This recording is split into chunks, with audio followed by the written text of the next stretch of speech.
رزق کی برکت کا وظیفہ. امام قرطبی نے لکھا ہے حضرت انس بن مالک رضی اللہ تعالیٰ عنہ کہتے ہیں کہ شخص حضور کی بارگاہ میں آیا کہ یا رسول اللہ صلی اللہ علیہ وسلم غربت بڑی ہے، بڑا دکھی ہوں، بڑا پریشان ہوں. تو حضور نے وظیفہ بتایا، فرمایا جب بھی گھر جاؤ نا گھر والوں کو سلام کہنی، السلام علیکم. یعنی کب کہنی ہے؟ جب بھی جاؤ. کب کہنی ہے؟ یعنی گھر سے نکلے ماچس لینے کے لیے، واپس آ کے کہنا السلام علیکم. پھر گھر والوں نے کہا ہو یاد نہیں رہا تھا، وہ تو چینی بھی ختم ہو گئی ہے. پھر گئے چینی لینے تو واپس آ کے پھر السلام علیکم. انہوں نے کہا ہو ناراض نہ ہوئیے گا، پتی بھی نہیں چائے کی.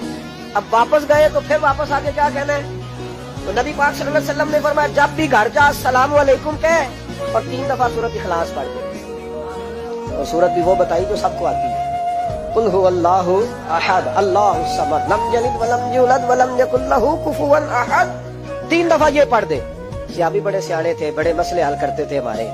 فٹافٹ بول پڑے وہ صحابی، کہنے لگے حضور میری تو چھوٹی سی فیملی ہے، کئی دفعہ بچے گھر نہیں ہوتے، ننھیال گئے ہوتے ہیں، تو پھر کیا کروں؟ حضور نے فرمایا جب گھر میں کوئی نہ ہو تو اپنے نبی پہ درود و سلام پڑھ دے، تیرے نبی کا کرم تو تیرے گھر میں ہوگا نا. حضرت انس بن مالک رضی اللہ تعالیٰ عنہ فرماتے ہیں کہ ہم انتظار میں تھے کہ بندہ واپس آئے اور رزلٹ بتائے.